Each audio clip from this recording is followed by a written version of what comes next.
Open settings. Activate self-exploration mode.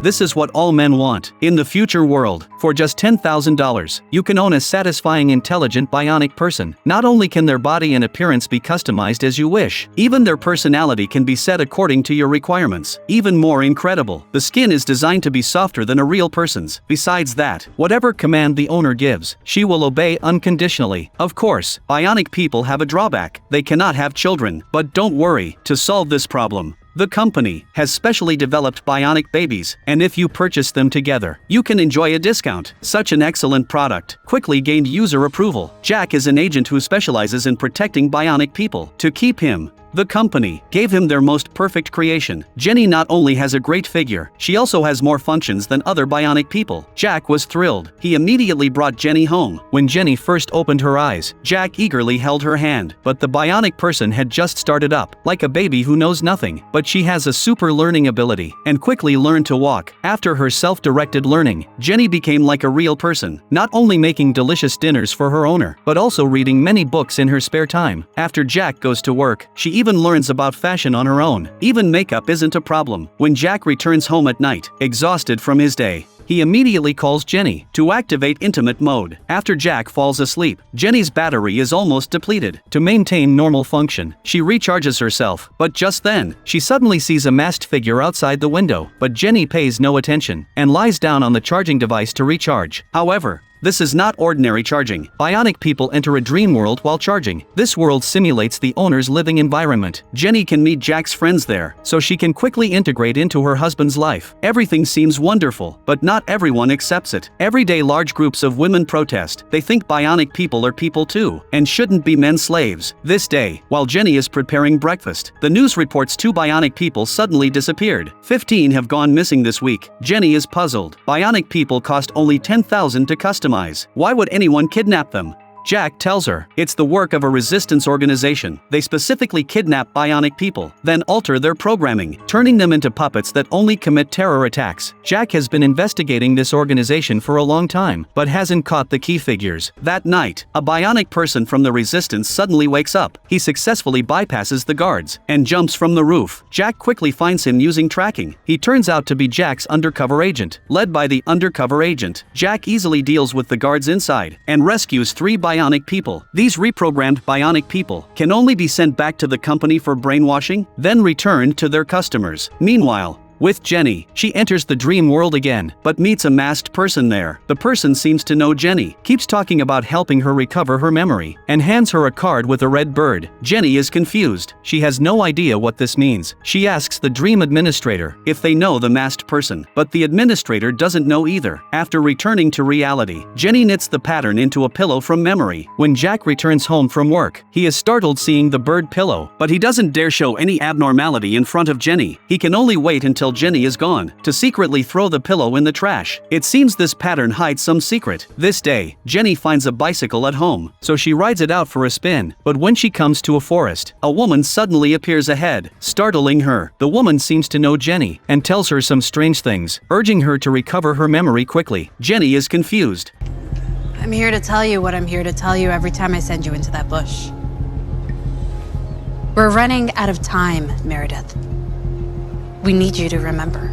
And doesn't understand the meaning. But before she can react, the woman turns and leaves. Back home, Jenny tells Jack about the incident. Jack tells her not to worry. Perhaps it was just someone from the resistance. This day, the company discovers an escaped bionic person and sends Jack to capture her. Although the target had plastic surgery, Jack recognizes her at a glance with his years of experience. The bionic person immediately explains she no longer loves her owner and begs Jack to let her go. Seeing Jack hesitate, she drops her bag and frantically runs in the opposite direction. In her panic, she flees into a room, but there's no escape. Yet the next moment, she jumps from the building hundreds of meters high right in front of Jack. Jack feels the situation is serious and immediately reports it to his boss. Since the bionic person chose to jump, it means she has developed self-awareness, which could potentially harm her owner. However, the The boss doesn't take it seriously. Just rewriting the program would easily solve this problem. While Jenny is working at home, the mysterious woman from before breaks in, saying Jenny is just a puppet now, and she can help restore her memory. But Jenny cannot understand her words, believing she's from the resistance. But Jenny's attitude is very firm, and won't listen to her advice. The woman has no choice but to leave first. Before leaving, she tells Jenny she will send others to awaken her. Sure enough, that night, the masked person appears in the dream again. Jenny is very confused.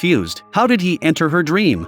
And he tells Jenny he has gone through great trouble to come here, just to restore her memory. Just as he lunges toward Jenny, Jack wakes her up in time. Jenny tells Jack what happened. Jack comforts her, saying it's just her inner demon. To catch the masked person, Jack finds a programmer to help him enter the dream. But before entering, the programmer tells Jack the masked person might be a real person. If they die in the dream, they'll become vegetative in reality. So there's a law forbidding killing in dreams. Jack promises he won't do anything rash. After Jack enters, the masked person indeed appears again. This time he removes his mask. Jenny seems to know this person, but can't remember how. Just as he's about to speak, Jack walks up behind Jenny, and the two men begin fighting. During the process they enter another scene. As a special agent, Jack quickly knocks down his opponent, and punches him in the face repeatedly. Just as Jack is about to strangle him, Jenny's battery runs low, instantly pulling him out of the dream. The programmer had warned Jack not to kill, but Jack persisted. The programmer is very angry about this. If something happens to the masked person, he would be implicated too. But Jack argues he is Jenny's husband, and only by killing the man can he better protect Jenny. Seeing Jack so crazy, the programmer refuses to be involved anymore. The next day, Jack takes Jenny back to the company, planning to erase her memory. But what he never expected was that a bionic person inside recognized Jenny and gave her a method to preserve her memory. She also tells Jenny a secret. She has actually been reset many times, but just doesn't remember it. Afterwards, Jenny follows her method, saving her memory in the dream world. So after being reset, she can retrieve her previous memories from the dream. Then, she is reawakened by Jack, but this time she has her memories, though she pretends to know nothing. Jack prepares to reset her, but unexpectedly the programmer walks in. He has found evidence of Jack's crimes. It turns out when Jack was single, by chance, he saw the beautiful Jenny and fell hopelessly in love with her. Jenny already had a boyfriend. To completely possess Jenny, Jack falsely accused her boyfriend of being with the resistance and shot him dead on the pretext of resisting. But this couldn't win Jenny's heart. So while Jenny was asleep, he used the bird pattern pillow to smother Jenny to death, then put a ring on her and sent her to the company to make her his bionic wife. Seeing that everything is exposed, at this moment, Jenny turns her strength to maximum, climbs on top of Jack, takes the bird pillow, and avenges herself in the same way. Afterwards, Jenny removes the ring and returns it to the dead Jack. At the end of the story, Jenny returns to the resistance, where everyone supports her. To help bionic people gain freedom, she establishes a new resistance organization. Meanwhile, the company boss announces major news. They have created the first male bionic person, and this person is none other than former agent Jack. He still retains his previous memories. The movie ends here. Overall, the concept is quite good, but there are many plot holes. However, thanks to the lead actress's figure and appearance, the entire movie is still worth recommending. If such beautiful bionic people really existed, would you spend $10,000 to marry one and bring her home?